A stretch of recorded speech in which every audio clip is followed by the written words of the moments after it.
Hey everyone, welcome to Midnight Mystic Stories. I noticed a lot of you who are watching and enjoying the content aren't subscribed yet.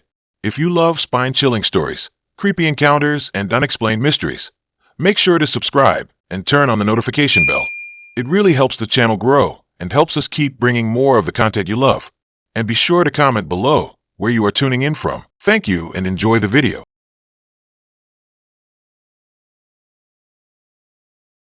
I had been swiping on this dating app for weeks, feeling like I was on a never-ending carousel of faces. Sure, I'd matched with a few decent people, but nothing really clicked. Until one evening, as the sun dipped below the horizon and a chill settled in the air, I stumbled upon a profile that caught my eye. Her name was Sarah. She had this captivating smile and an aura that felt oddly familiar, like I'd known her from somewhere. As I scrolled through her photos, I noticed they were all taken in various parts of the city, some even in places I frequented. There was something about her that stirred a sense of intrigue in me. I swiped right without thinking twice, my heart racing a little at the prospect of finally finding someone who resonated with me. Moments later, my phone buzzed. It was a match. We chatted for a few days, sharing random stories about our lives, our favorite bands, and those little oddities that made us who we were. But beneath the surface, I felt a subtle tension, like there was something she was holding back. I tried to brush it off, chalking it up to nerves, but it lingered at the back of my mind. When she suggested we meet up at a quaint little cafe tucked away in an alley, I was excited and a bit apprehensive. It felt right, yet something gnawed at me, a whisper in the back of my mind. I shook it off, thinking I was just overthinking things, a habit of mine. The day of our meeting arrived, and the air was thick with anticipation. I arrived early, pacing around the cafe, my heart pounding as I waited for her to arrive. When she walked in, I felt the world shift slightly. She was even more beautiful in person, her presence drawing me in like a moth to a flame. We exchanged pleasantries, and I could see the nervousness in her eyes mirrored my own. As we sat down, the conversation flowed easily, and I felt myself relaxing, the earlier tension fading.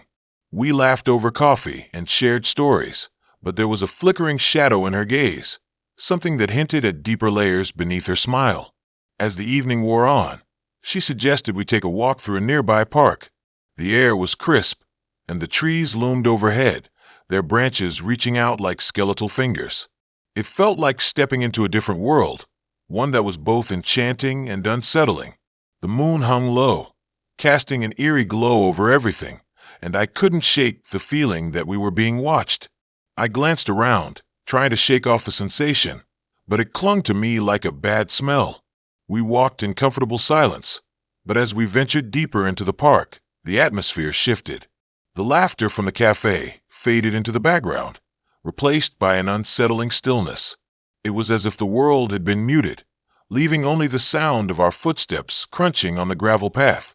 I looked at Sarah, and her expression had changed. The playful smile she wore earlier was gone, replaced by something more serious, almost haunting. I tried to lighten the mood, cracking jokes about the weirdness of dating apps, but she didn't laugh. Instead, she glanced around, her eyes darting from shadow to shadow. I felt a prickling sensation at the back of my neck, an instinctual warning that something was off. I wanted to turn back, to return to the safety of the cafe, but curiosity kept me rooted in place. That's when I noticed it, a figure lurking in the distance, half hidden behind a tree. I squinted, trying to make out who it was, but they blended into the darkness. Sarah seemed to sense my unease, and her demeanor shifted again. She leaned closer, her voice barely above a whisper.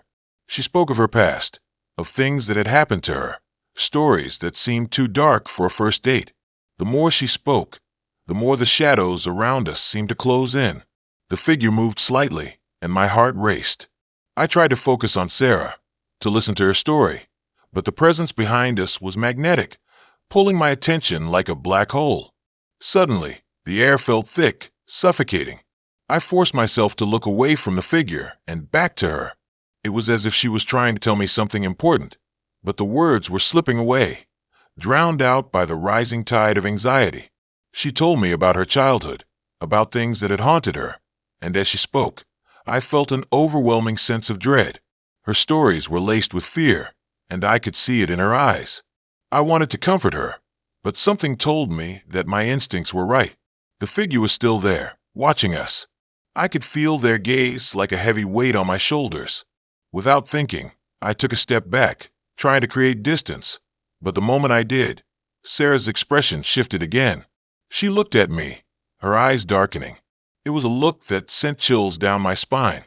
I felt as if I was standing on the edge of a precipice, teetering over an abyss. I wanted to run, but a part of me was still tethered to her, caught in the web of her story. As if sensing my fear, she reached out and grabbed my arm.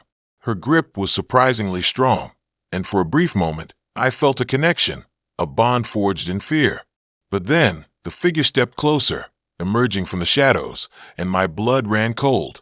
It was a man, his face obscured by the darkness, but I could see the glint of something metallic in his hand.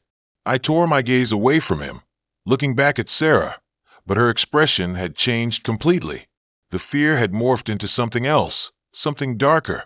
I could see it now, the smile creeping back onto her lips, but it wasn't the warm smile I'd seen before. It was unsettling, twisted. In that moment, a horrifying realization washed over me. The stories she had shared weren't just tales of her past. They were a warning. She had drawn me in, weaving a web of intrigue, only to reveal herself as the spider. The man behind her was not just a stranger. He was part of her game, her dark world that I had unwittingly stepped into. Panic surged through me, and I turned to run. My heart pounded in my chest as I sprinted down the path, the shadows closing in around me. I could hear their footsteps behind me, the sound echoing in the stillness of the park. I didn't dare look back, my instincts screaming at me to escape. I burst through the park gates, gasping for breath, adrenaline coursing through my veins. I ran towards the streetlights, the safety of the bustling city beckoning me. I could still feel their presence lingering in the darkness, but I refused to look back. I reached my car, fumbling with my keys, my hands shaking as I finally managed to unlock the door. As I slammed it shut and locked the doors, I took a moment to catch my breath.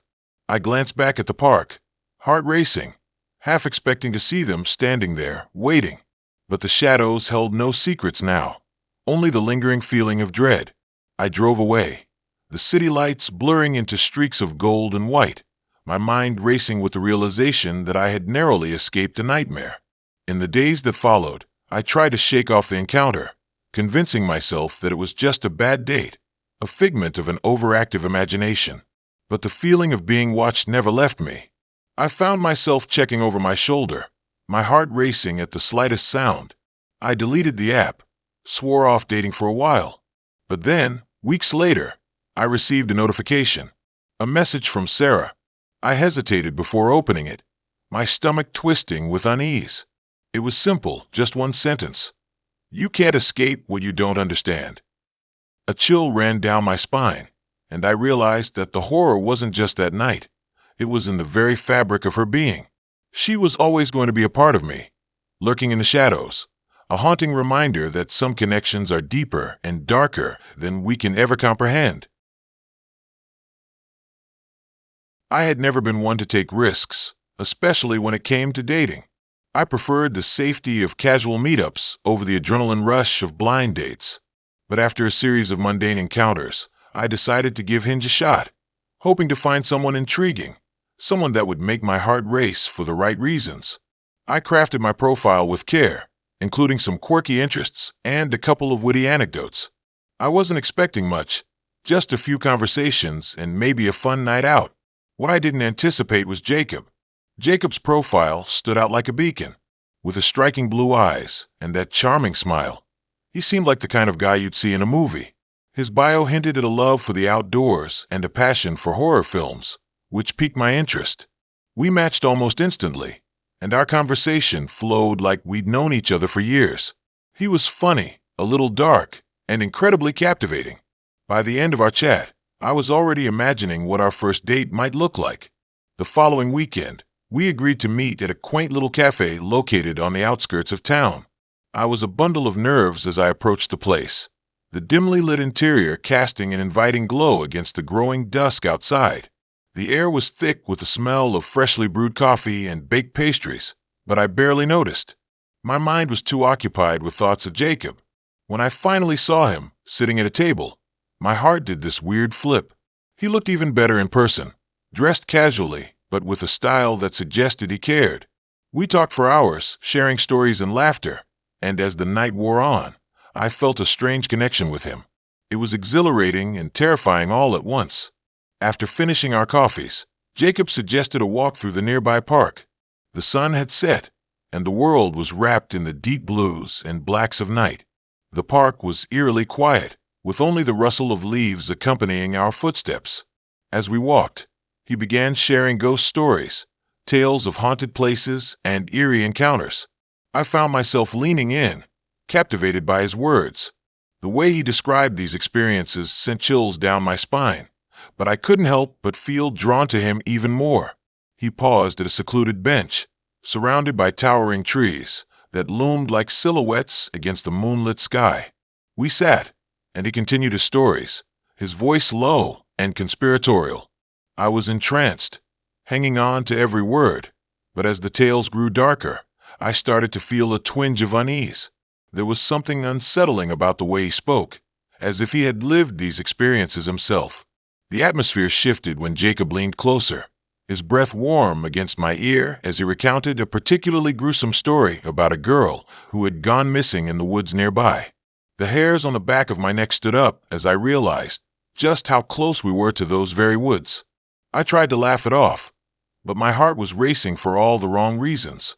I glanced around, noticing how the shadows danced in the flickering light. The laughter from the cafe seemed to fade into the background, replaced by the sound of distant rustling. I could feel my pulse quickening, and I wondered if I was imagining things. Was it just the thrill of the horror stories, or was there something lurking in the shadows? I looked back at Jacob, and he was watching me with an intensity that was both thrilling and unnerving. Suddenly, he stood up, suggesting we explore the park a bit more.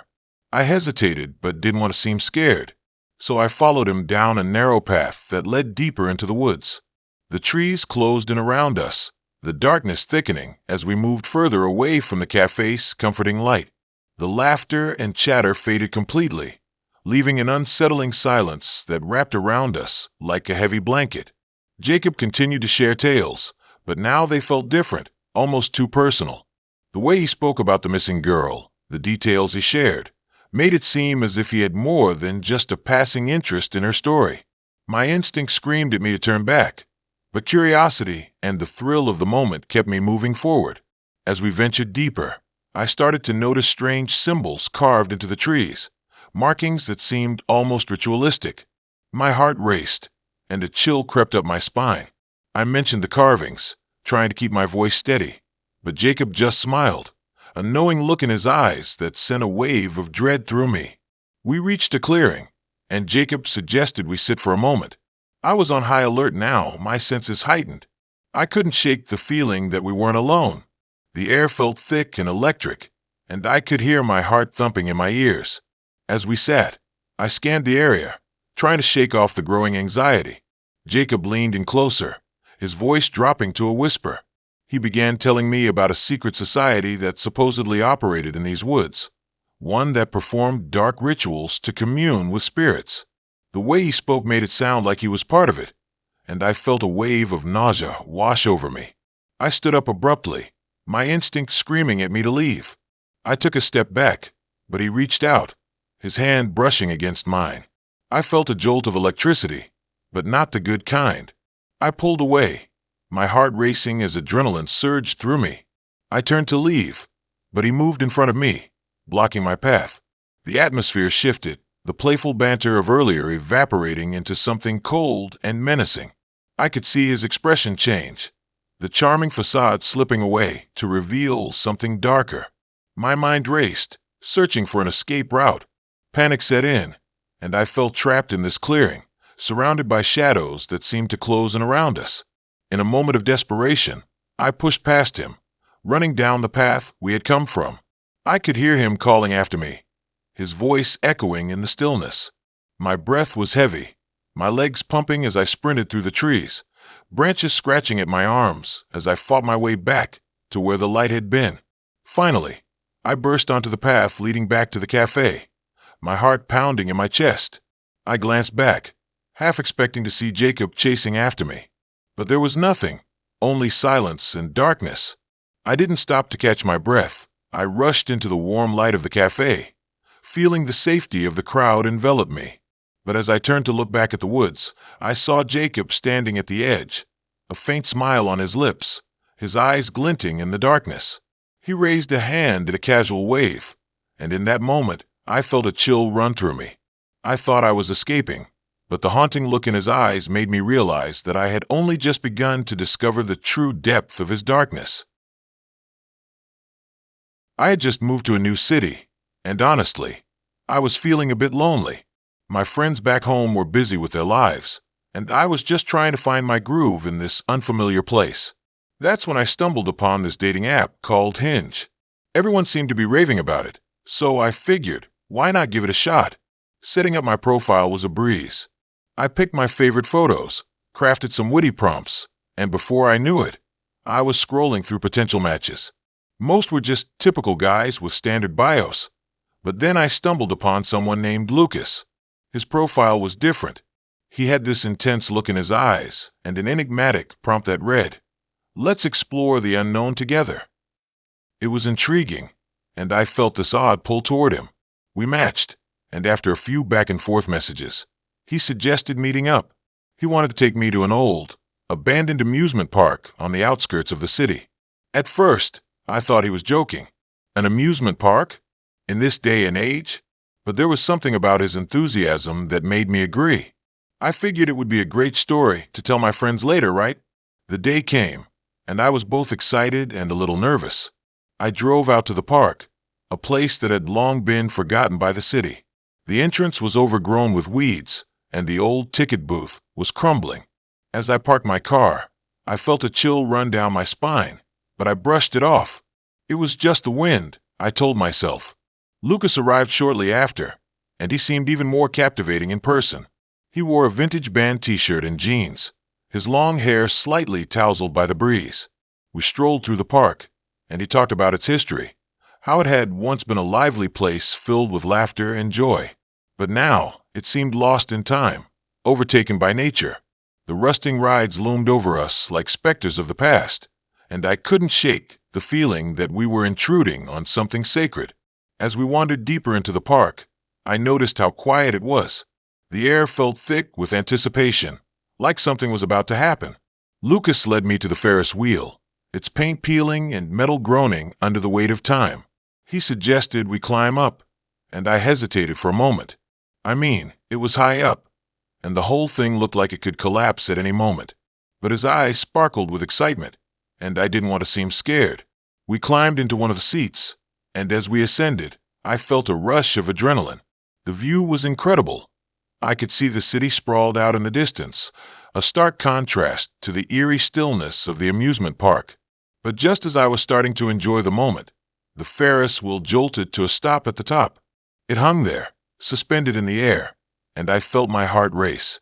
Lucas laughed, but there was something off about it. It wasn't the carefree laugh of someone enjoying the moment. It felt more like a nervous chuckle. I looked over at him, and he was staring out into the distance, his expression unreadable. I was suddenly aware of how isolated we were up there. The park was empty.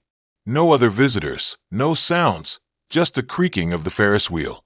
I tried to brush it off, focusing on the view, but the unease settled in my stomach like a stone. After what felt like an eternity, the wheel lurched back into motion, and we descended. When we climbed out, I felt relieved to be on solid ground again. But Lucas had a different plan in mind. He wanted to explore the haunted house next. I was nervous, but didn't want to seem like a coward. The haunted house was a decaying structure, its windows boarded up and covered in graffiti. As we entered, the air turned cold, and the smell of damp would hit me. I followed Lucas inside, and he flicked on his flashlight. Shadows danced on the walls, and I could feel the hairs on the back of my neck stand up. As we moved deeper into the house, each creak of the floorboards echoed in the silence. Lucas's flashlight illuminated faded posters of horror movies, their colors long gone. The walls seemed to close in around us, and I felt trapped. I wanted to leave, but I didn't want to seem rude. So, I forced myself to stay close to him. Suddenly, Lucas stopped. He pointed to a door at the end of the hallway.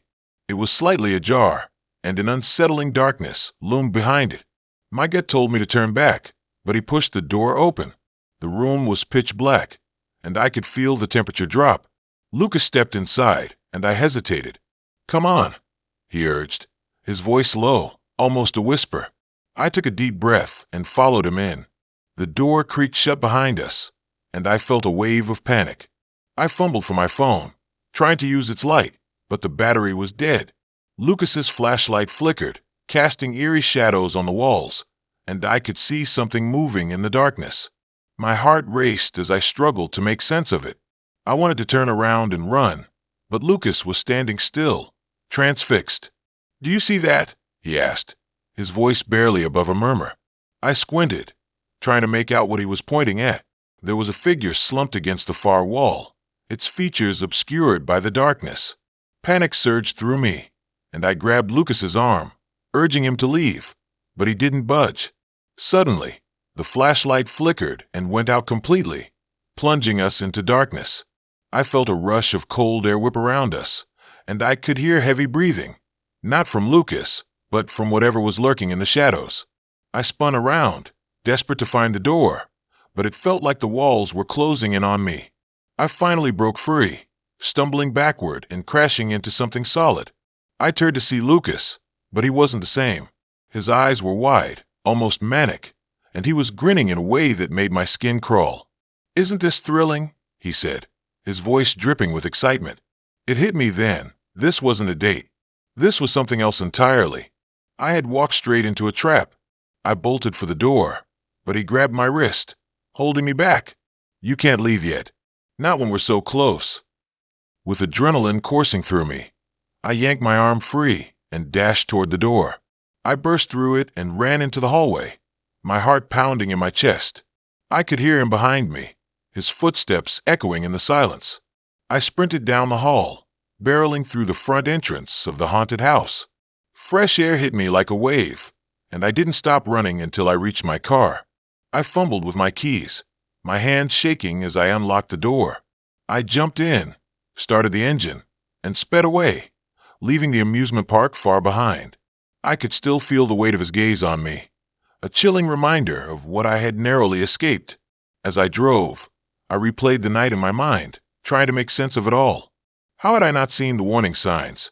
Lucas had seemed charming at first, but the thrill-seeking turned sinister in an instant. I didn't just escape the haunted house. I escaped from the clutches of someone who thrived on fear. I never opened that app again, and the thought of dating left a sour taste in my mouth. Sometimes, the unknown is better left unexplored.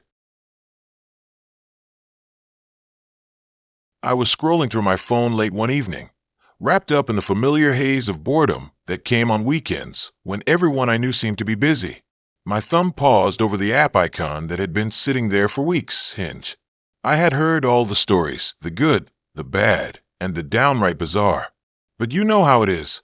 Sometimes, the thrill of the unknown calls you, and you just can't resist.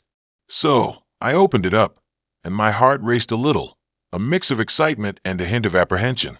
I started swiping, my eyes scanning through faces and bios. Then I saw him.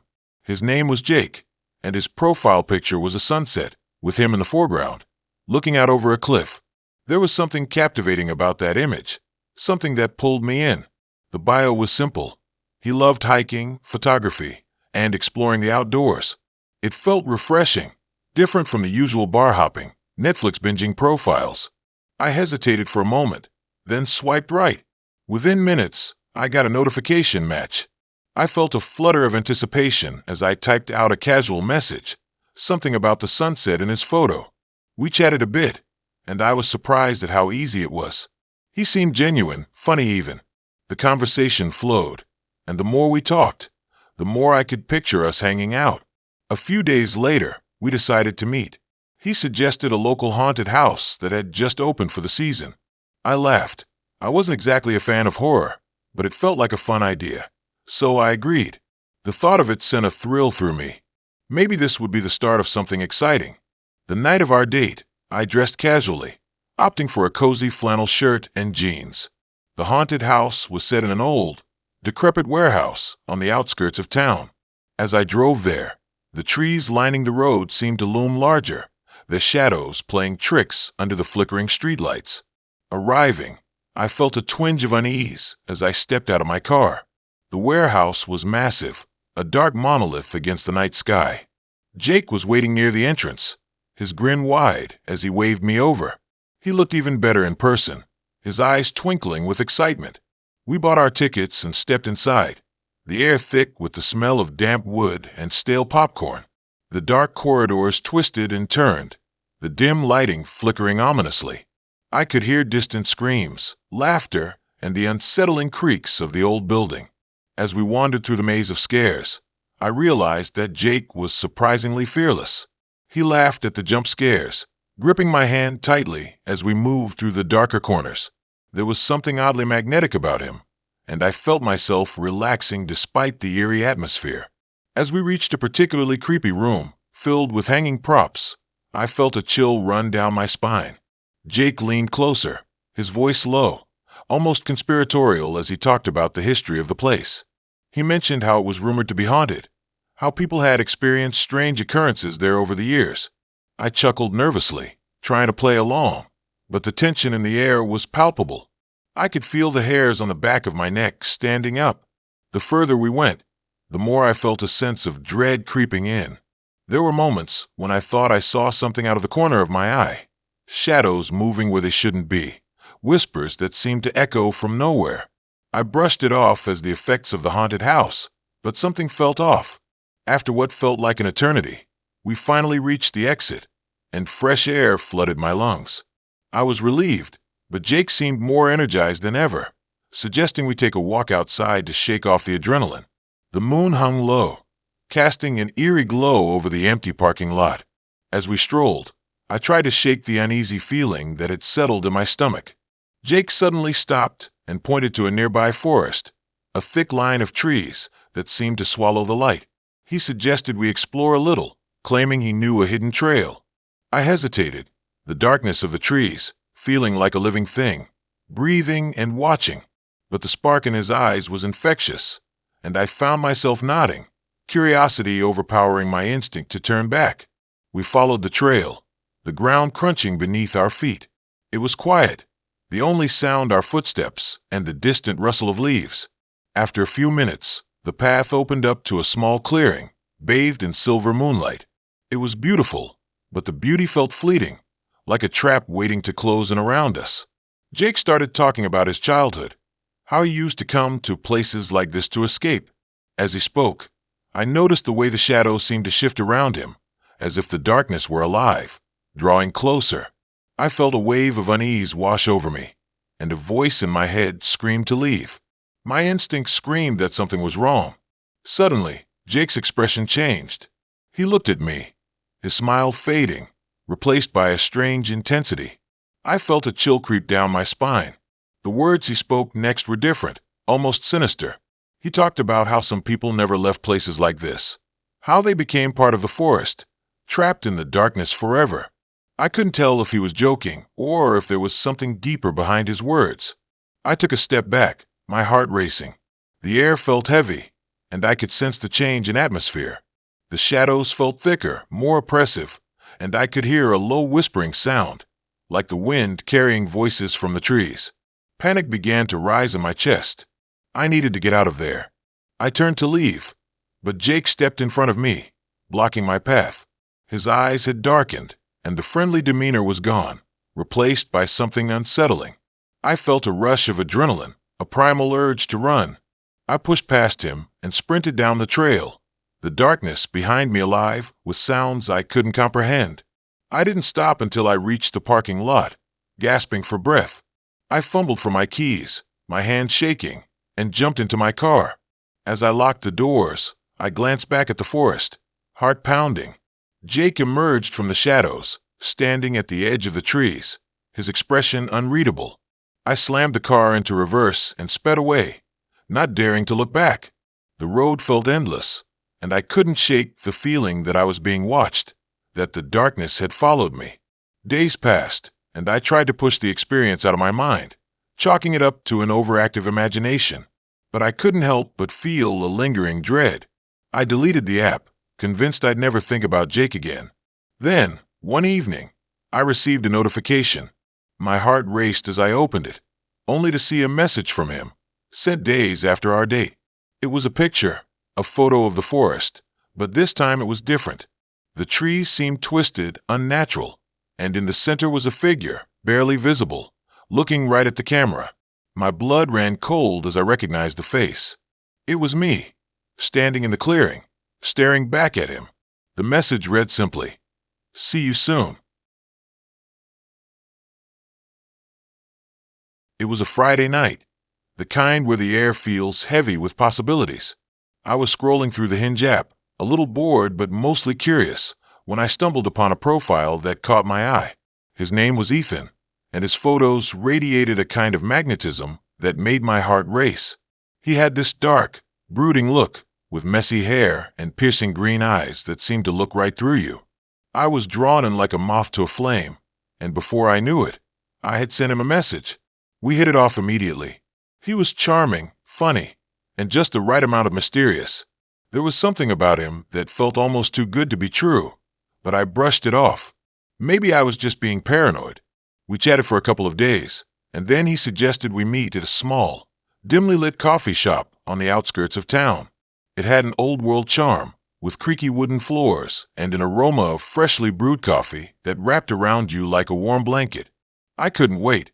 When I arrived, I spotted him sitting in a corner booth, a half-empty cup of coffee in front of him.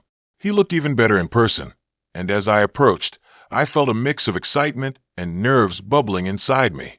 The conversation flowed easily. We shared stories about our lives, our dreams, and even our fears. But there was something lingering beneath the surface, a flicker of darkness in his eyes that sent an occasional chill down my spine, though I couldn't quite place why.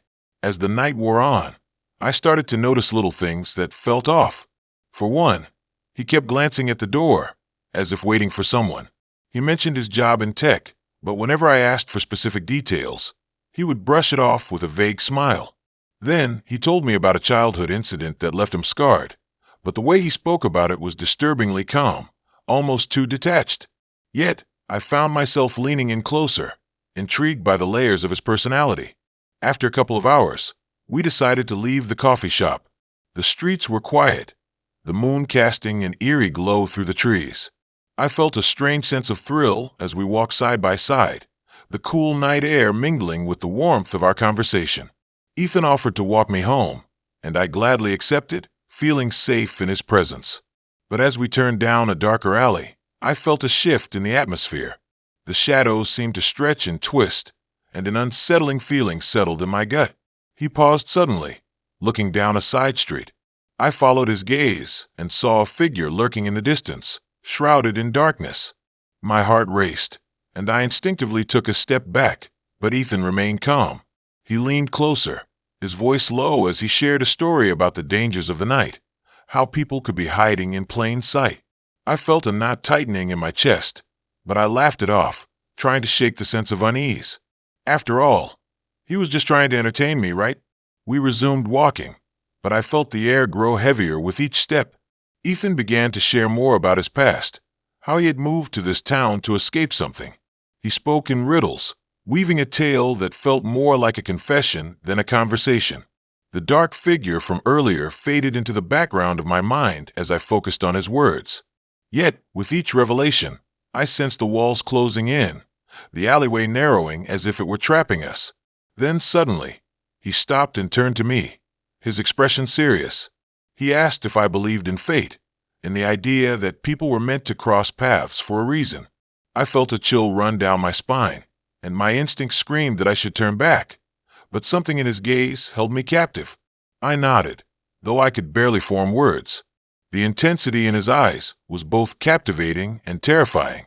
He leaned closer, and I felt a rush of adrenaline, a mix of danger and thrill. But before I could react, he grabbed my wrist firmly, his grip surprisingly strong. My pulse quickened, and I could feel the adrenaline coursing through me. I pulled away, my heart racing as I looked around, desperate for an escape. The alley was empty, cloaked in shadows that seemed to pulse with an unseen energy. Just then, a flicker of movement caught my eye. I turned, and there it was, the dark figure from earlier, now much closer. My heart dropped. It was a man, his face obscured by a hood, lurking just at the mouth of the alley. Panic surged through me, and I instinctively took a step back, colliding with Ethan. He held me tightly, whispering that everything would be okay, but his eyes betrayed a glimmer of something darker. I could feel the fear tightening around me like a vice. I glanced back at the man, who was now approaching slowly, his intentions unreadable. My instincts screamed to run, yet I was frozen, caught between the two men.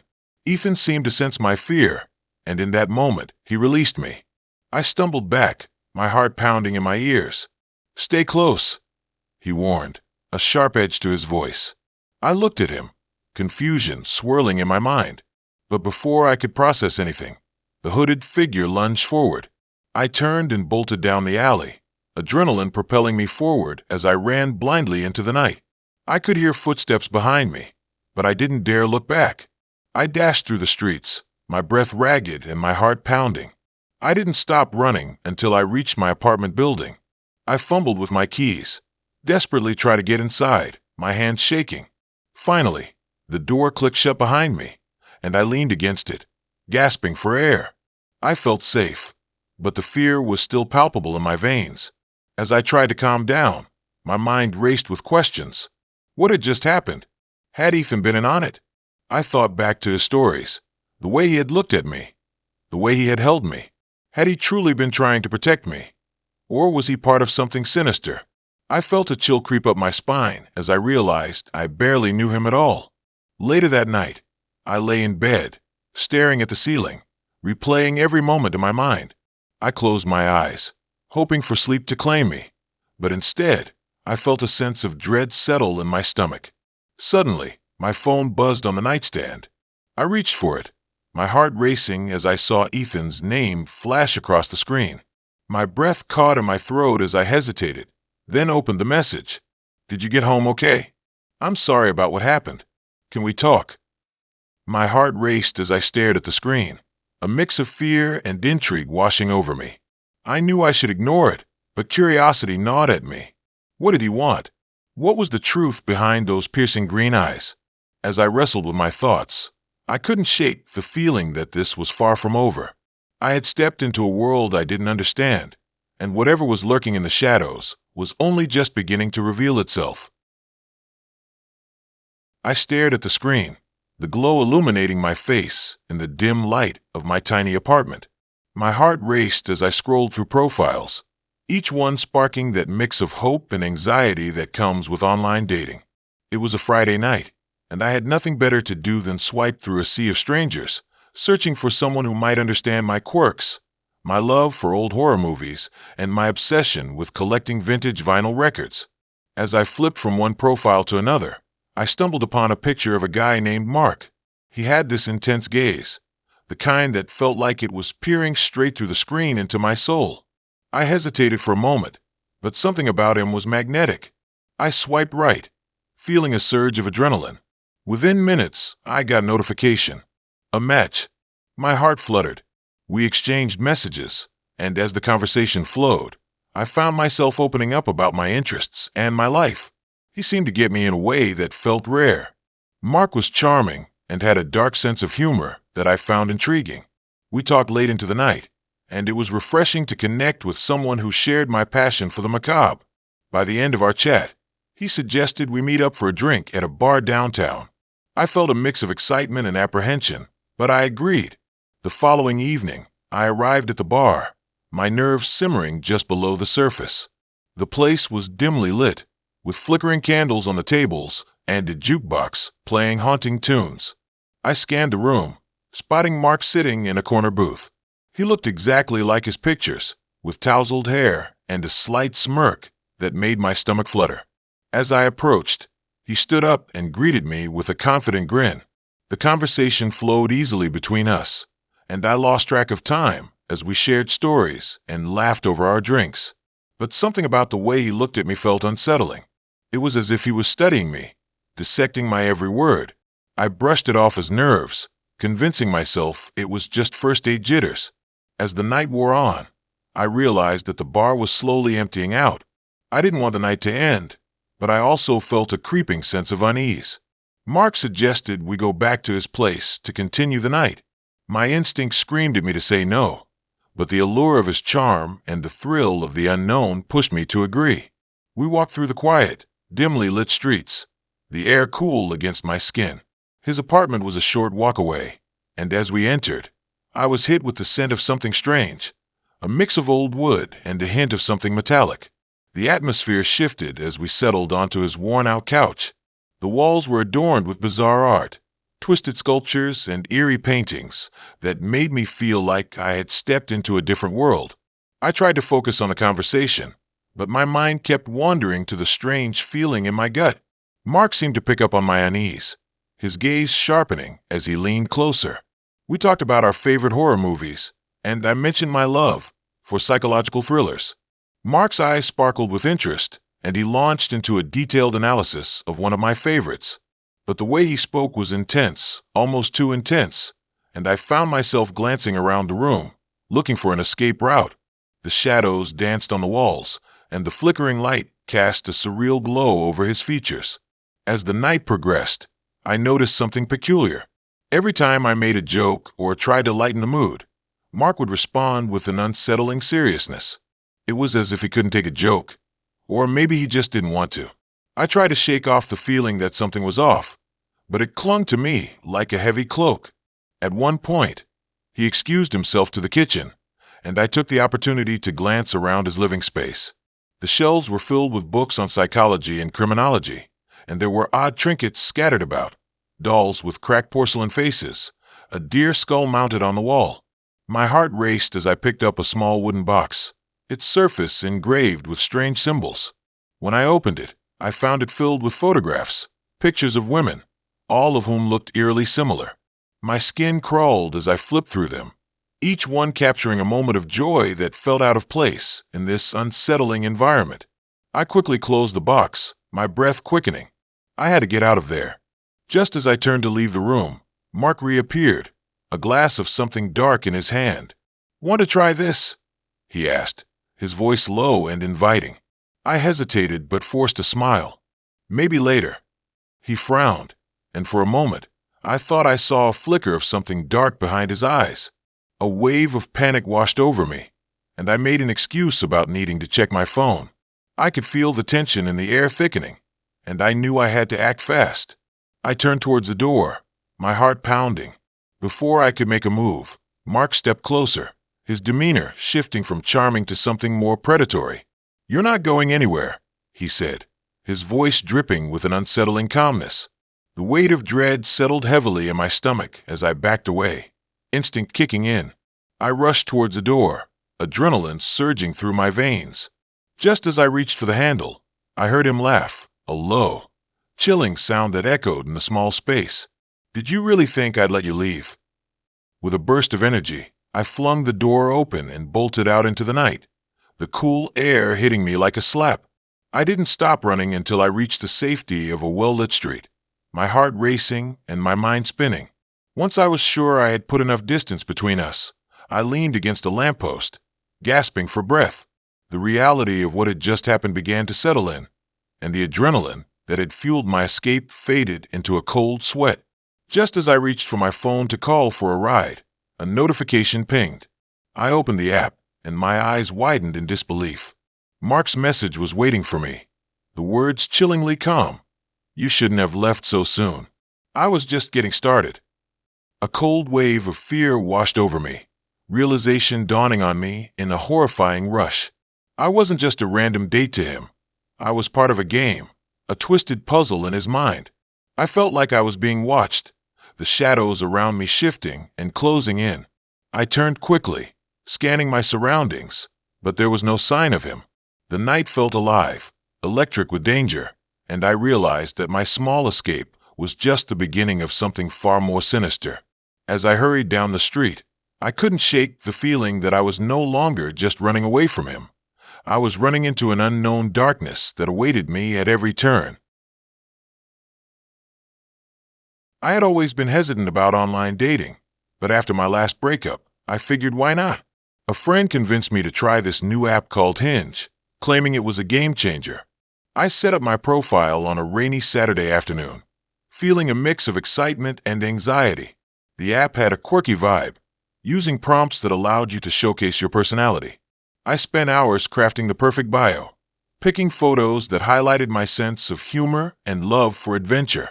After a few swipes, I matched with someone named Leo. His profile was intriguing. He had a warm smile, a passion for hiking, and a love for horror movies. I was drawn to his adventurous spirit, and we quickly began chatting. Our conversations flowed easily, filled with laughter and shared interests. He suggested we meet up for coffee at a local cafe.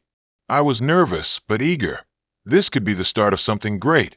The day of our coffee date arrived, and I wore my favorite sweater, the one that made me feel confident. The cafe was cozy, with wooden tables and the scent of freshly brewed coffee wafting through the air. I arrived early, scanning the room for a familiar face.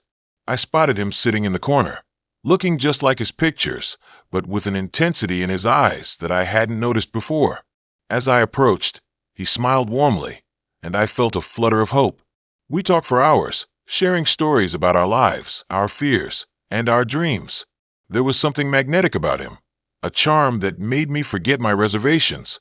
As the sun began to set, casting an orange glow through the cafe windows, Leo suggested we go for a walk in the nearby park. The idea thrilled me. It felt like the perfect way to extend our time together. The park was eerily beautiful at dusk. The trees loomed overhead, their branches swaying gently in the cool breeze. Leo walked close beside me, his presence both comforting and slightly unnerving. The conversation continued, but there was an undercurrent to his words, a hint of something darker that I couldn't quite place. I brushed it off as nerves, wanting to believe the best about him. As we wandered deeper into the park, I noticed the paths getting narrower, the trees growing thicker. The laughter from the cafe faded into the background, replaced by the rustling leaves and the distant hoot of an owl. I felt a thrill of unease creeping in, but Leo seemed completely at ease, almost too comfortable in the shadowy surroundings. He began to tell me a story about a horror movie he loved, and while I was usually a fan of the genre, his descriptions were unsettling. He spoke of characters trapped in dark woods and the things that lurked just beyond the light. I tried to laugh it off, but there was a tightness in my chest. We stopped by a small pond, the surface shimmering under the last rays of sunlight. Leo leaned against a tree, looking at me with an intensity that made my heart race. He suddenly shifted the conversation, asking me about my fears. I hesitated, unsure of how to respond. I had my fair share of worries, but I never expected him to press so hard. There was an almost predatory glint in his eyes as he leaned closer, waiting for me to divulge something deep and personal. I finally mentioned my fear of being trapped, of losing control in a situation I couldn't escape. His smile widened, but it didn't reach his eyes. Instead, they darkened, and for a brief second, I felt a chill run down my spine. Dismissing it as paranoia, I tried to redirect the conversation back to lighter topics, but it was as if I had awakened something in him. He began to talk about the thrill of fear, how it was exhilarating to confront what scares you. I laughed nervously, trying to keep the mood light, but I could feel the tension rising. As twilight descended, the park grew darker.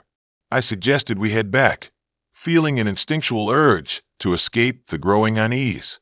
Leo seemed to agree but took a different path that led us further away from the well-lit areas. My heart raced as I realized we were seemingly lost. The trees closed in around us, and the quiet was deafening, interrupted only by the occasional rustle of leaves. I was about to voice my concerns when Leo stopped abruptly. He turned to face me, his expression shifting from charming to something more sinister. He leaned in closer, his voice low as he spoke of a secret he had been keeping. I felt my stomach drop. There was something about the way he spoke that sent a jolt of alarm through me. It was as if he was revealing a part of himself that was meant to frighten me. He told me about a friend from college who had gone missing while hiking in the woods, and how that experience had changed him forever. I thought it was a strange tangent, but I played along, trying to keep my composure. As he recounted the story, his eyes seemed to glaze over, lost in a memory that chilled me to the bone. The way he spoke about the disappearance was almost reverent, as if he found beauty in the horror of the unknown. Suddenly, I felt the ground shift beneath me, a sense of vertigo as I realized how isolated we were. The shadows around us felt alive, creeping closer with every passing moment. I took a step back, trying to create distance, but he moved closer, blocking my path. Panic surged through me. I was trapped in this darkened grove with a man who was becoming increasingly unpredictable. Without thinking, I turned and ran. I could hear him calling after me, laughter mingling with confusion, but I didn't stop. I pushed through the underbrush, branches scratching at my skin as I fled. The world around me became a blur of darkness and fear, my heart pounding in my ears. I could hear footsteps behind me, but I didn't dare look back. Finally, I burst into a clearing, the moonlight illuminating a path back to the park entrance. I kept running, adrenaline surging through my veins, desperate to escape the nightmare that had unfolded. I didn't stop until I reached the streetlights, the comfort of the city wrapping around me like a safety net. I glanced back, half expecting to see him following me, but the shadows stood still, silent. I made my way home, heart racing and breathless. The encounter had shaken me to my core, leaving me questioning everything about that evening. I couldn't shake the feeling that Leo had been more than just charming. There was a darkness lurking beneath the surface that I had been too naive to see. The more I thought about it, the more I realized that maybe I had been in more danger than I had understood at the time. Days turned into weeks, and I tried to forget about that night, but it haunted me. I deleted the app, convinced I was done with online dating for good. But one night, while scrolling through social media, I stumbled across a news article that sent chills down my spine. A body had been discovered in the woods, a young man who had gone missing months ago. The headlines described the circumstances as mysterious, surrounded by the kind of eerie details that made me shiver. As I read the article, a photo caught my eye, a familiar face staring back at me. It was Leo. My heart dropped as I pieced together the fragments of our encounter. He had been using me as a pawn in some twisted game. I felt a wave of nausea wash over me, realizing that the darkness I sensed wasn't just in his stories. It was in him. The truth hit me hard. He hadn't just been telling a story. He had been living it. The realization made my skin crawl, and I knew I had narrowly escaped something horrific. I closed my laptop, the weight of the past pressing heavily on my chest. I would never forget that night, and the chilling reminder that sometimes the monsters we fear are closer than we think. It was one of those nights where the air felt thick, almost electric, with a sense of anticipation. I was scrolling through my dating app, a platform that had become my guilty pleasure over the last few weeks. It was late, and I was nursing a cup of coffee while wrapped in a blanket, half listening to the rain tapping against my window. I felt a mixture of excitement and dread, the kind that creeps in when you're about to dive into something unknown. That's when I saw his profile. His name was Ethan. He had this magnetic smile, the kind that makes you forget you're sitting alone in your living room. The bio was simple but intriguing. He mentioned a love for horror movies and haunted places. A perfect match, I thought, since I was a sucker for the spooky stuff. After a few swipes and some exchanged messages, we decided to meet up. The plan was to check out an old, supposedly haunted house on the outskirts of town, a place where stories of strange happenings had circulated for years. As the night of our meeting approached, I felt a twinge of nerves. I wasn't the kind of person to scare easily, but something about the house made me uneasy. It had a reputation for being creepy, and I found myself wondering if it was really a good idea. But curiosity got the better of me, and I pushed those thoughts aside. I was finally stepping out of my comfort zone, right? The evening was dark and cloudy when I arrived at the meeting spot, an old gas station lit only by flickering neon lights. Ethan was already there, leaning against his car, looking every bit as charming as his pictures. I felt a rush of relief mixed with excitement. We exchanged awkward pleasantries before heading toward the house, which loomed in the distance like a shadow. It was an old Victorian structure, its paint peeling and windows boarded up. The air was heavy with the smell of damp earth and decay, and I could feel my heart racing as we approached the front door. Ethan seemed unfazed, cracking jokes about ghosts and urban legends. His laughter was infectious, and for a moment I felt the tension lift. We entered the house, and the door creaked ominously behind us, as if sealing us in. The interior was even more unsettling than I had imagined. Dust hung in the air like a fog, and the floorboards groaned under our weight. Shadows danced around us, flickering in the light of our flashlights. I could feel a chill crawl up my spine, but I brushed it off, telling myself it was just the atmosphere. As we explored, Ethan recounted tales of previous visitors who claimed to have seen apparitions or heard whispers in the dark. I laughed nervously, trying to match his enthusiasm, but deep down, I was starting to feel the weight of the house's history pressing down on me. Each room we entered seemed more foreboding than the last, filled with old furniture draped in sheets, portraits with eyes that seemed to follow us, and the unsettling feeling that we were not alone. Then we found the basement door. It was slightly ajar, and a cold draft wafted up from the depths below. I hesitated, feeling a primal instinct to turn back, but Ethan, with a glint of adventure in his eyes, pushed the door open wider. The darkness swallowed us as we descended the creaky stairs, our flashlights flickering against the damp stone walls.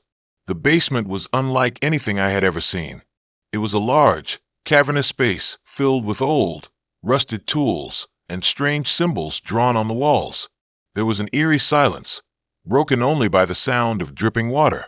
My heart raced as I scanned the room, my instincts screaming that something was off. I felt like we had crossed a line, intruding into a place that was never meant to be disturbed.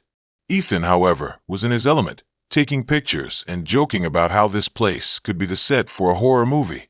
I forced a smile, but my gut was telling me to leave. As I turned to suggest we head back upstairs, I noticed a flicker of movement out of the corner of my eye.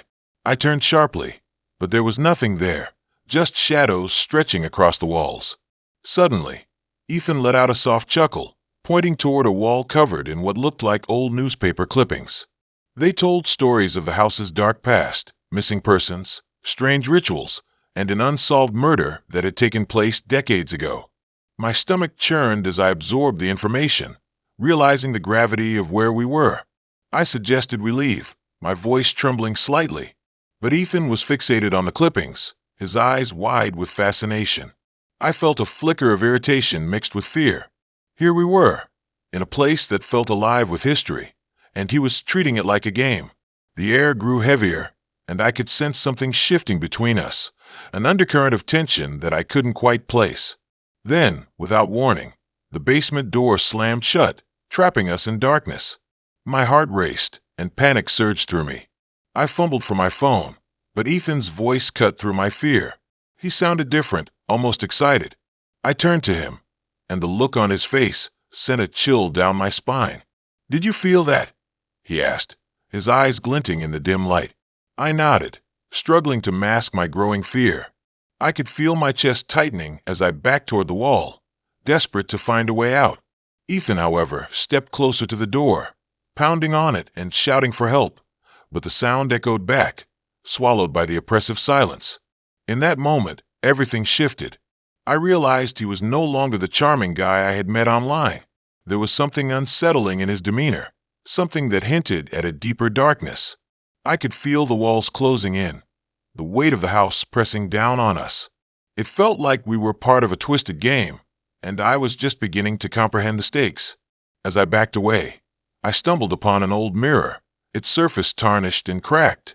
I caught a glimpse of my reflection, and it was then that I saw it, behind me, in the shadows, a figure watching us. I gasped, my breath catching in my throat. I turned to Ethan, but he was no longer looking at me. His gaze was fixed on the corner of the basement, where the figure lurked, barely visible.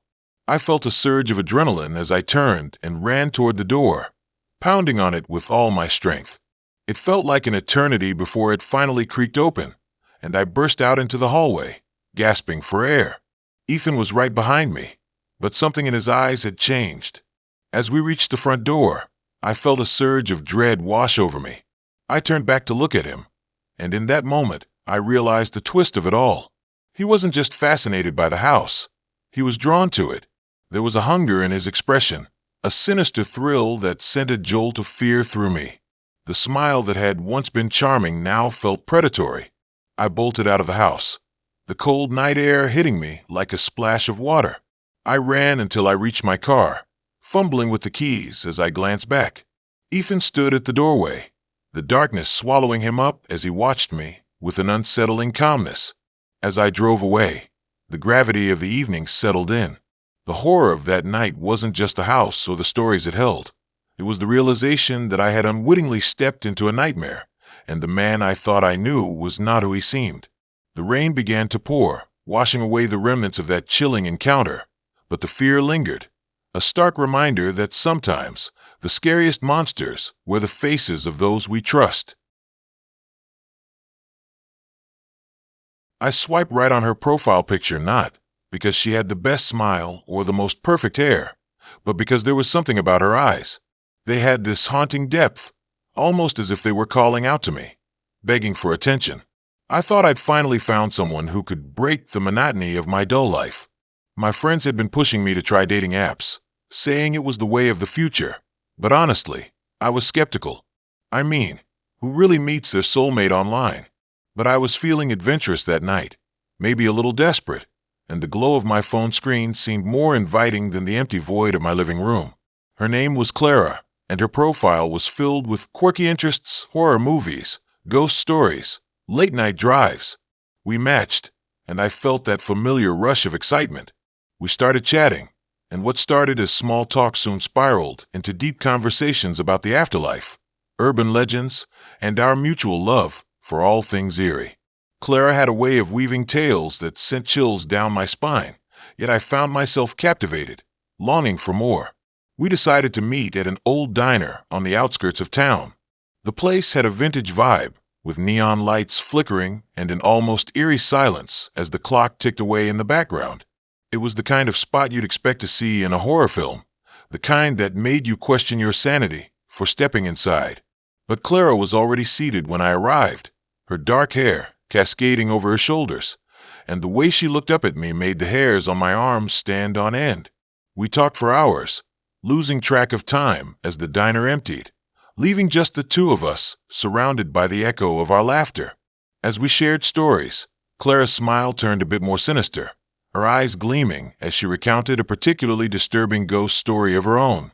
I couldn't help but feel a twinge of unease, yet I was drawn to her. It was like a moth to a flame, dangerous but exhilarating. As the night wore on, Clara suggested taking a drive to a nearby abandoned amusement park. I hesitated, but there was an undeniable thrill in the idea. The park had been closed for years, rumored to be haunted, and I couldn't resist the pull of adventure. The car ride was filled with Clara's dark humor and wild stories, her voice laced with an excitement that made me question what I'd gotten myself into. When we arrived, the moon hung low in the sky, casting an eerie glow over the rusted rides. The air was thick with a sense of foreboding. Clara grabbed my hand, pulling me toward the entrance, and I followed, my heart pounding in my chest. The thrill of trespassing into the unknown sent waves of adrenaline coursing through my veins. Each step deeper into the park felt like a descent into madness. The Ferris wheel loomed above us, a skeletal giant creaking in the wind. Clara dared me to climb to the top, and I climbed aboard, my heart racing as I ascended. The view was breathtaking, the landscape sprawling out before me like a dark tapestry.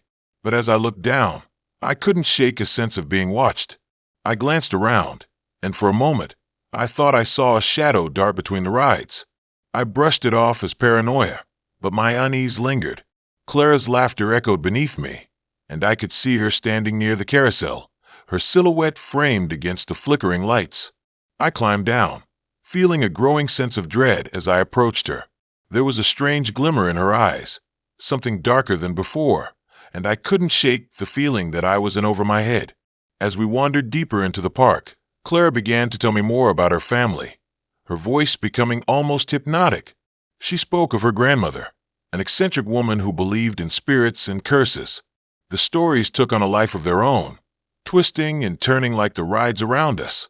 I found myself captivated, yet the chill in the air heightened with every word she spoke. We stumbled upon an old funhouse, its mirrors cracked and warped. Clara suggested we go inside, and against my better judgment, I agreed.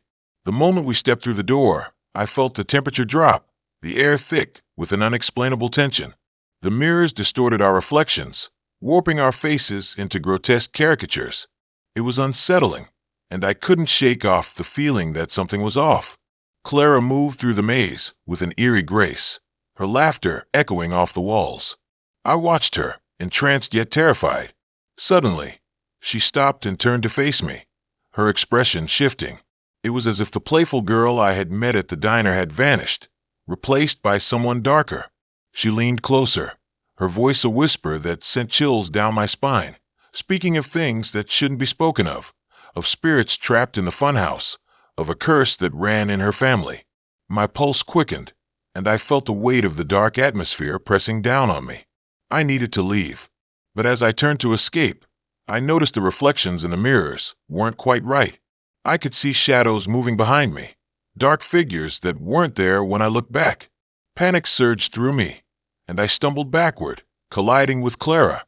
She smiled, but it wasn't the playful smile I had grown fond of. It was something else, something sinister. In a moment of desperation, I broke free and ran toward the exit, my heart racing as I heard her laughter echoing behind me. I burst out of the funhouse, gasping for breath, the cool night air hitting my face like a slap. But as I turned to look back, Clara stood in the doorway, her face illuminated by the flickering lights of the park. In that moment, I realized what I had missed all along. Clara wasn't just a girl with an interest in horror. She was part of it. I could see the shadows swarming around her, the whispers of the spirits she had spoken of swirling in the dark. She was not just playing a role. She was the embodiment of the very stories that had captivated me. I ran toward my car, fumbling for the keys in my pocket, the adrenaline coursing through my veins. But as I reached the driver's door, I heard her voice calling out to me, sweet yet chilling. The shadows danced around her, pulling me back, and I hesitated. There was a part of me that wanted to stay, to uncover the truth behind her eerie allure. But survival instinct kicked in, and I jumped into the car, slamming the door shut. As I sped away, I glanced in the rearview mirror, expecting to see her standing there, watching me. But the park was silent, the shadows having swallowed her whole. I couldn't shake the feeling that the night was far from over. Clara had left her mark on me, a haunting reminder of what I had stumbled into, and I knew deep down that my life would never be the same again.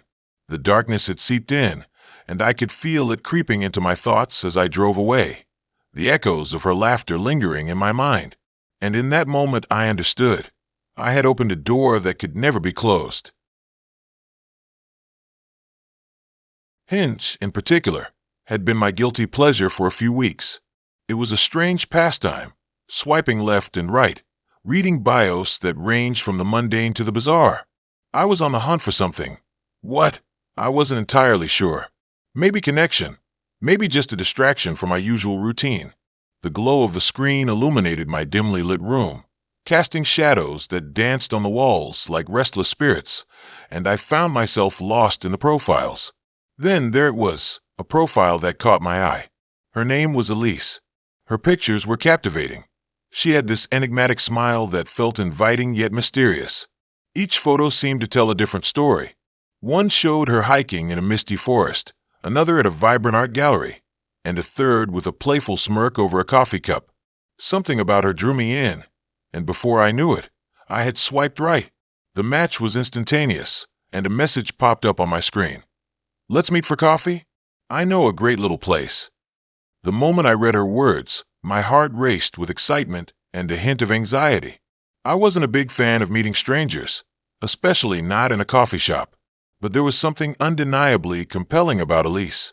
I agreed to the meetup, and we settled on a quaint little cafe tucked away from the main street, a spot that felt like it belonged to another time, with its creaky floorboards and vintage decor. The day of our meeting, I felt a mix of anticipation and dread. As I approached the cafe, the air felt heavy, almost electric. The sky was a murky gray, clouds hanging low as if they were waiting for something to happen. I pushed open the door, the bell above jingling in a strangely cheerful way that contrasted with my growing unease. I scanned the room, and there she was. Elise sat in a corner, her gaze fixed out the window. When she noticed me, she smiled, and it was like the world around us faded. I joined her, ordering a simple black coffee, trying to act casual despite the knots forming in my stomach. We chatted about everything and nothing, and it was clear she was intelligent and witty, but there was something lurking just beneath the surface, a flicker in her eyes that hinted at deeper layers I couldn't quite grasp. As we talked, I couldn't shake the feeling that I was being watched. It was an odd sensation, like a cold breeze brushing against my neck in the warm cafe. I glanced around, but the other patrons were absorbed in their own conversations, their faces blurred and unrecognizable. I returned my focus to Elise, who was now recounting a story about her last hiking trip. The more she spoke, the more I felt entangled in her words, but with each laugh, something gnawed at me. I couldn't let go of the feeling that this meeting was more than just a casual coffee date. Her intensity was captivating, but it was also unsettling.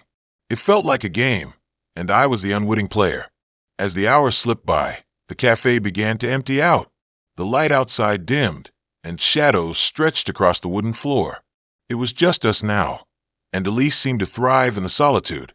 She leaned in closer, her voice dropping to a conspiratorial whisper as she shared tales of her past, strange encounters with people who had vanished, eerie coincidences that left her questioning reality. I found myself entranced, unable to discern whether she was joking or dead serious. When she suggested we go for a walk, I agreed, feeling both excited and hesitant. The streets outside felt different in the fading light, the air thick with an unsettling energy.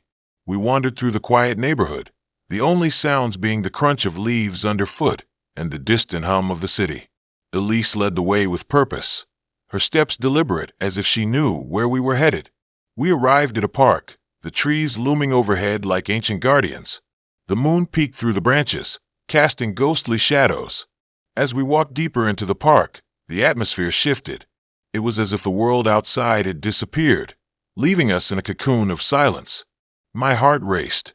I felt a mix of fear and exhilaration. Elise stopped by a large, gnarled tree, its roots twisting like fingers clawing at the earth. She turned to me, her expression serious now, almost predatory.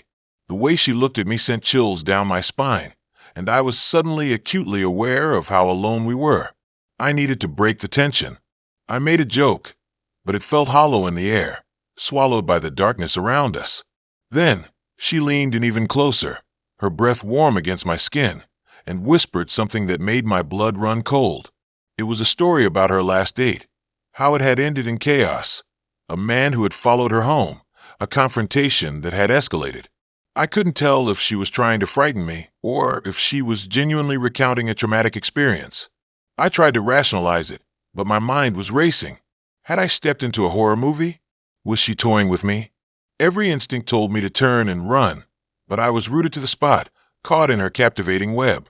The darkness felt alive, pressing in around us, and I could hear my own heartbeat echoing in my ears, drowning out the sounds of the park. Suddenly, her demeanor shifted again. She laughed, a sound that felt out of place in the eerie stillness, and pulled out her phone. "Let me show you something," she said, scrolling through her gallery. I expected to see more pictures of her life, perhaps more hiking adventures, but what appeared on the screen left me breathless. There was a series of photos, grainy images of people who looked strikingly familiar. They were all people I recognized from the app, faces I had seen in profiles, people I had swiped on, chatted with, and even met.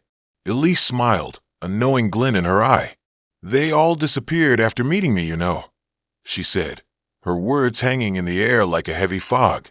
My mind raced. Was this a sick joke? I felt the ground shift beneath me as panic clawed at my chest.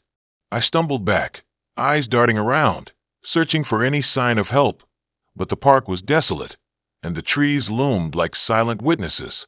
Elise stepped closer, her smile unsettling as she leaned in to whisper, "You're not going to disappear, are you?" In a flash of clarity, I realized the trap I had walked into. This wasn't just a date. It was a game, and I was the next player. I turned to run, the instinct to flee overriding my rational thoughts. But as I sprinted through the darkened paths of the park, I could hear her laughter echoing behind me, a haunting melody that followed me into the night. I dashed out of the park, my heart pounding, and didn't stop until I reached the safety of the bustling streets. I turned back, searching for her silhouette, but the shadows swallowed everything. I reached for my phone, hands trembling, desperate to delete the app, to erase any trace of that night. But as I opened my phone, I saw a notification, a new message from Elise. "It's a pity you left so soon. I would have loved to show you more." I froze, the chill of her words settling in my bones. I had thought I was escaping, but it seemed I had only opened the door to something far more sinister. The thought of what could come next sent shivers down my spine. The game wasn't over, it had just begun. I still remember the day I decided to try out that dating app, the one that promised to connect me with my perfect match. It was a rainy Thursday evening, and I was curled up on my couch, scrolling through the profiles like a kid in a candy store. Most of them were pretty standard, smiling faces, vague bios about hiking and brunches. But then I stumbled upon Jamie. There was something about the way they looked at the camera, their deep-set eyes, holding a hint of mischief, that drew me in. The bio was intriguing too, a blend of humor and mystery that piqued my curiosity. Looking for someone who can handle the dark and twisty parts of life. It read. I chuckled, thinking it was a bit dramatic. But hey, who doesn't like a little edge? A few swipes and witty messages later, we decided to meet. Jamie suggested a coffee shop tucked away in an old part of town, one that I'd never been to before. The kind of place where the walls are lined with bookshelves and the air smells like fresh pastries and old wood. I arrived early, my heart racing with a mix of excitement and nervousness, trying to shake off the feeling that something was off. The place had a cozy vibe, but there was an underlying eeriness that I couldn't quite place.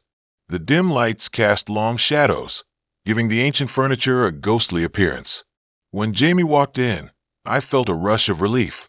They looked just like their pictures, dark hair, quirky glasses, and that same knowing smile. We settled into a secluded corner, away from the few other patrons scattered around. As we chatted, I couldn't help but feel drawn into their world. Jamie spoke passionately about everything from obscure horror films to conspiracy theories, and I found myself hanging on every word. Yet, there was an unsettling undercurrent to our conversation, a sense that they were probing deeper into my psyche than I was comfortable with. As the night wore on, the shop began to empty. The barista, a tired-looking woman, started cleaning up, her movements almost mechanical. The shadows grew longer, and I started to feel a bit trapped, like the walls were closing in. Jamie leaned in closer, their voice dropping to a conspiratorial whisper, and I felt a chill run down my spine. You know, not everyone is who they seem. Sometimes, people wear masks to hide their true selves, they said, their eyes glinting with an intensity that made my stomach knot. I laughed it off, trying to brush it aside as playful banter, but the way they studied me made me uneasy. I glanced at my phone. The battery was low, and I realized I had no way to call for help if I needed it. My mind raced with thoughts of all the horror stories I had ever heard about online dating gone wrong. I tried to focus on the conversation, but Jamie's words kept circling in my head. You have to be careful. There are people out there who don't just want your heart, they want your soul. I forced a smile, trying to shake off the weight of their words. Suddenly, Jamie's demeanor shifted. They leaned back, crossing their arms, a sly grin creeping onto their face.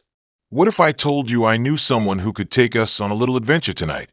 A real adventure, not just coffee and chit-chat.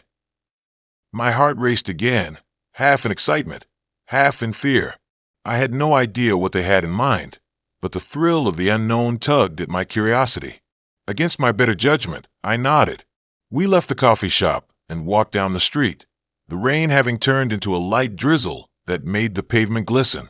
Jamie led me through narrow alleys until we reached an old, abandoned building. It loomed over us, its cracked windows like dark eyes peering into the night. The air was thick with the scent of damp earth and mildew, and I felt a surge of adrenaline mixed with dread. "This is it," Jamie said, excitement dancing in their eyes. "Trust me." I hesitated, but something in me was drawn to the thrill of the moment. Maybe it was the way Jamie looked at me, or the promise of adventure. We entered the building, the door creaking ominously behind us. Inside, it was even darker. The faint light from the street barely penetrated the gloom. The air felt heavy, filled with the weight of forgotten memories. As we made our way through the debris-laden hallways, Jamie's playful demeanor shifted again, their voice echoing eerily in the silence. "You can't escape who you really are, you know. It always comes out in the end." I tried to laugh, but the sound felt hollow. We stumbled upon a room filled with old photographs, their faces obscured by time and dust. I felt a shiver run down my spine, as if the ghosts of the past were watching us. Jamie picked up a photograph, their expression growing serious. "Look at this one. It's from years ago. This place used to be a home, you know, before it all went wrong." There was a darkness in their voice that sent chills through me. "What do you mean?" I asked, my curiosity piqued despite the fear bubbling in my gut. "They say the last family that lived here never really left. They're still here, trapped in the walls." Jamie's smile returned, but it didn't reach their eyes. "And sometimes, they like to play with new visitors." My heart raced, and I felt a wave of panic wash over me. I wanted to turn back, to escape this creepy game, but I was paralyzed by the intensity of Jamie's gaze. Suddenly, the atmosphere shifted. A cold breeze swept through the room, and I could swear I heard whispers echoing around us. Jamie's eyes widened, a mix of thrill and terror playing on their features. "Did you hear that?" they asked, and I nodded, a lump forming in my throat. "We should go," I urged, my voice trembling. But Jamie just laughed, a sound that was both joyful and unsettling. "No, this is where the fun begins. You're not scared, are you?" I felt trapped, a puppet in their game, as they pulled me deeper into the darkness. We wandered through the halls, the whispers growing louder, almost like a chorus beckoning us to stay. I felt a presence behind me, as if we were being watched. The air grew colder, and my breaths came out in short gasps. I wanted to run, to escape this nightmare, but every time I turned to leave, Jamie's grip tightened on my arm, pulling me back into the abyss. Then we stumbled upon a mirror, its surface cracked and stained. Jamie stood in front of it, their reflection distorted in a way that made my heart pound. "Look at yourself," they said, their voice low and hypnotic. "What do you see?" I approached cautiously, but the moment I looked into the mirror, I was struck by a wave of horror. The reflection staring back at me wasn't mine. It was a twisted version, eyes wild and a sinister smile stretching across my face. I stumbled back, panic rising as I tried to comprehend what I was seeing. Jamie was laughing, but it wasn't the laughter I remembered. It was colder, darker, echoing in the empty room. "You didn't really think you could leave, did you?" they said, stepping closer, their expression transforming into something unrecognizable. The whispers turned into screams, filling the air with chaos. I turned to run, but the darkness seemed to close in around me, the walls shifting and bending. Jamie's laughter chased me, haunting and relentless. I pushed through the door, the exit now a distant memory, and as I stumbled outside, the rain poured down harder. I looked back, the building looming behind me, but it was different now. The windows were dark, the door sealed shut. Jamie was nowhere to be seen. I felt a weight lift off my chest, but the relief was short-lived. The streets were empty, silent, and my phone buzzed in my pocket. I fished it out, heart racing, but the screen was cracked, and there were no messages, just the reflection of my own terrified face staring back at me. I started to walk, trying to find my bearings, but the shadows seemed to follow me, whispering secrets I couldn't understand. I glanced over my shoulder, half expecting to see Jamie standing there, grinning, but all I found was darkness. The only thing I could hear was the sound of my own heartbeat, pounding in my ears, echoing the fear that had settled deep within me. As I reached the main road, I felt a strange sense of disconnection, like I was floating through a dream. The world felt muted, as if I was watching everything through a foggy lens. I turned to look back one last time, and for a brief moment, I thought I saw Jamie's figure in the window, their eyes glinting with that same mischief from our first meeting. But then they were gone, swallowed by the shadows. I stumbled home, drenched and shaken, questioning everything I thought I knew. The app buzzed again, a notification lighting up the screen. I hesitated, my heart pounding in my chest. I opened it, and there it was, a message from Jamie. "You were perfect for the game. I hope you play again soon." A chill ran down my spine, realization dawning on me. Jamie hadn't been looking for a partner. They had been searching for a player, and I had walked right into their trap. The game wasn't over. It had only just begun. I had always been skeptical about online dating, but after my last breakup, I figured it was worth a shot. I downloaded this app called Hinge, thinking it might help me meet someone cool. You know, someone who wouldn't ghost me after a couple of dates. I set up my profile, took a few decent selfies, and was ready to dive in.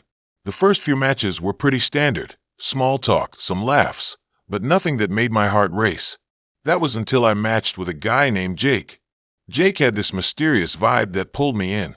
His profile was intriguing, filled with artsy photos and cryptic captions about exploring the hidden corners of the city. I felt a thrill every time we chatted. There was something about him that made me feel seen, even through the screen. We talked for days, sharing stories about our lives, our favorite places, and our fears. He mentioned he loved horror movies and had a penchant for the supernatural, which instantly connected with my own fascination with all things eerie. Our conversation spiraled into the late hours of the night, and I found myself eagerly awaiting his messages. One night, he suggested we meet up at a local abandoned theater that was rumored to be haunted. I hesitated at first. I had heard the tales about that place, how it was shut down after a tragic accident involving a performer. But the thrill of it all was too enticing. I agreed, feeling a mix of excitement and dread. As the day approached, I felt a knot in my stomach. The theater was an old, crumbling building with peeling paint and broken windows, nestled away from the main road. When I arrived, the sun was beginning to set, casting an eerie glow over the place. I stepped inside, the wooden floor creaking beneath my feet, and a chill ran down my spine. The air felt heavy, thick with the weight of forgotten stories. I could almost hear the whispers of the past echoing against the walls. Jake was already there, standing in the middle of the main hall, his silhouette outlined against the fading light. He looked even better in person, with a charming smile that made my heart skip a beat. He gestured for me to come closer, and I felt an inexplicable pull towards him. We explored the theater together, our voices echoing in the vast emptiness. He told me about the legends surrounding the place, and how some said the spirit of the performer still lingered, seeking revenge. I laughed it off, but inside I felt a shiver of fear. As we moved deeper into the building, we stumbled upon a small dressing room, its mirror cracked and dusty. Jake's eyes lit up with excitement as he suggested we investigate further. I followed him, the atmosphere growing heavier with each step.